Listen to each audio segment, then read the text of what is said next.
obatnya supaya kita bisa selalu imun sistemnya tinggi, menurut Hani apa? Waduh, Kayak main tebak-tebakan gua pikir teman-teman. menurut dokter Terawan. Ya kamu mau nanya begitu, Terawan bilang minyak kayu putih, terus Minum teh panas. minum teh panas, bersyukur kali ya. Nah itu demen tuh. Salah satu yang aku syukuri di masa pandemi ini, tau gak siapa ya? Apa tuh? Masker. Masker. Oh. Aku tuh bersyukur banget loh ada masker ini. Mhm. Ya kan? Awalnya kan nyari masker susah. Tapi sekarang kan masker banyak gitu. Kita nggak kekurangan masker ya. Mhm. Salah satunya tuh pernah kan teman-teman tahu bahwa kita apalagi yang hidup di metropolitan Jakarta, tingkat polusi paling tinggi di seluruh Nusantara. Sekarang Ya, dikatakan ada logam gitu. Tuh. Kandungan logam dari knalpot gitu. nah dengan adanya masker ini Hani, kita sebenarnya tuh untung banget gitu. Kita bisa terhindar dari banyak sekali debu, ya kan, yang bisa otomatis langsung masuk ke badan kita. Nah, kalau kita melihat sisi buruknya aja, ya namanya pandemi itu kan pasti banyak sisi-sisi yang berat ya. Mhm. Ya, salah satu yang aku syukuri itu masker ini, hal-hal sederhana loh, tapi bersyukur banget gitu. Bahkan sekarang Kamu yakin akan efektivitasnya masker itu? yakin lah, Paling nggak ada yang ngurangin lah ya. yakin lah. Kita kan kalau ada debu suka gini kan, Mhm. atau kita cium bau gitu. Kayak kemarin contoh kita kan pergi ke daerah titik-titik pengelolaan Gerobak Maharani, terus kita tuh nyium bau yang kayak emang bener-bener bau gitu kan. Dengan adanya masker ini kan bakteri apapun yang menyebabkan bau itu kan kita batasi gitu loh masuk ke dalam pernapasan kita. Atau kalau kita di mobil ya teman-temannya, ada orang lain di mobil, kadang-kadang kan belum tentu juga orang itu sehat, tapi dengan kita bermasker ya di dalam mobil itu, ya kan kita terhindar dari banyak sekali flu, influenza. Yang gak usah lah kita ngomong mengenai pandemi ini tuh bagus banget kalau menurut aku sih. Aku bersyukur banget loh Pak. Iya. Iya gitu.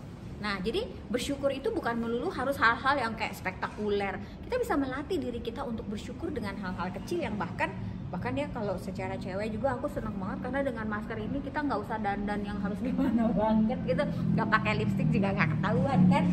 Ya paling kalau mau ketemu ya sometimes kita buka gitu kan. Itu loh, saya bersyukur banget loh sama masker ini. Jadi kita mau encourage teman-teman pakai masker. Karena masker ini bukan cuma soal pandemi COVID-19, tapi masker ini sebenarnya bagus banget dan necessary banget. Kita bisa aman ketemu orang Hani, kita bisa aman dari debu, dari polusi, ya kan, dari bau-bauan yang kita nggak tahu itu apa penyebabnya. So dengan masker ini, mudah-mudahan kita jauh lebih sehat. Itu satu. Ada lagi dua yang aku syukuri di masa pandemi ini. Cuci tangan.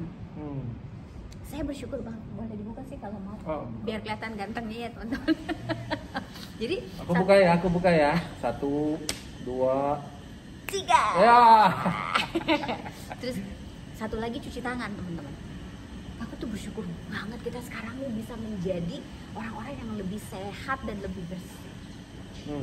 Hani tuh rajin cuci tangan gak dulu? Kalau aku sih sekarang makin rajin. Dulu tuh aku bisa 7 kali loh cuci tangan sehari.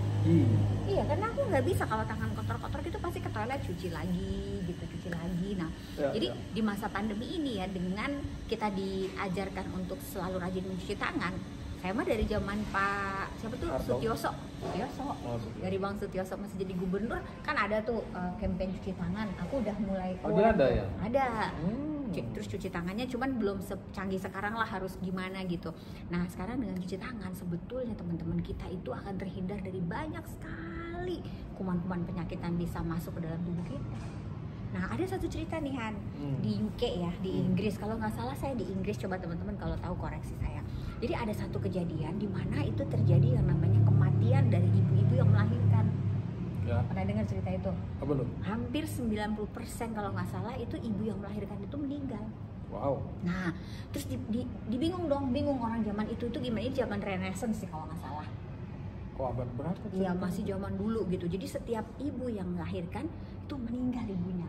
Nah, ada seorang ilmuwan yang curiga, diteliti sama dia, kenapa sih sebenarnya ibu itu meninggal. Jadi dia bikin penelitian, dicek deh ibu-ibu yang meninggal itu biasanya, yang melahirkan itu biasanya sebelum melahirin ngapain dan sesudah melahirin ngapain. si dokter juga gitu diperiksa, dokternya ngapain aja sih sebelum melakukan tindakan untuk membantu kelahiran. Ternyata ditemukan ibu-ibu yang survive dan tidak meninggal setelah melahirkan anak itu dokternya cuci tangan sebelum bantu.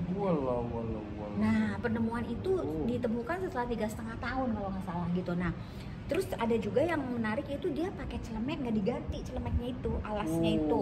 Dan katanya dokter zaman dulu kalau celemeknya itu berdarah-darah, jorok itu lebih keren. Berarti dia banyak bantu orang. Nah sejak penemuan itu dia buka dikasih ya, oh, ini harusnya gini, harusnya dokternya ganti celemek, harusnya cuci tangan. Tapi 30 tahun nggak ada yang percaya. Hah? Iya, nggak percaya orang bahwa itu penyebabnya. Mereka lebih percaya itu kayak mitos gitu, ada kayak mistik gitu loh. Nah setelah akhirnya ada yang percaya, dicobalah. Dokter tuh setiap mau operasi, setiap mau bantu harus cuci tangan dan harus pakai celemek baru. Tahu nggak teman-teman? Zero death.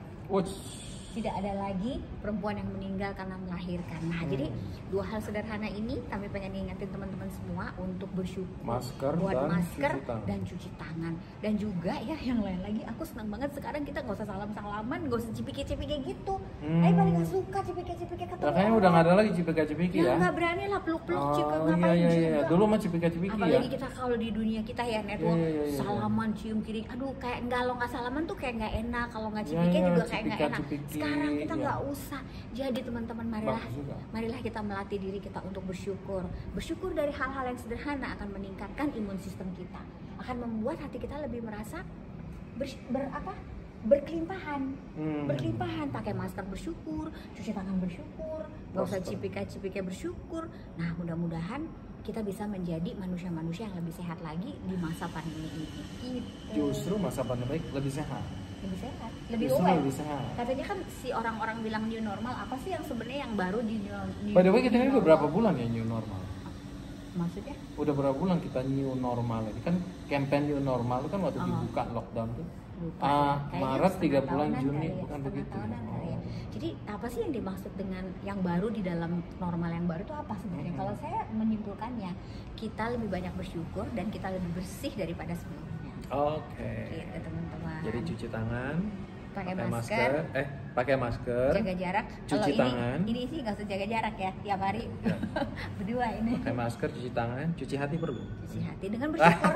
Oh iya, cuci hati, bersyukur ya. Iya, bersyukur, jangan bersyukur tapi bersyukur. Iya. Kalau bersyukur mencuci hati, betul juga. Yes, of course. Iya, bagus. Istilah bagus tuh, istilah baru. Istilah baru. Pakai masker, cuci tangan, cuci hati dengan bersyukur. Banyak bersyukur. Semoga berguna. Sampai jumpa lagi. Ivan Esra Maleaki. Bye bye.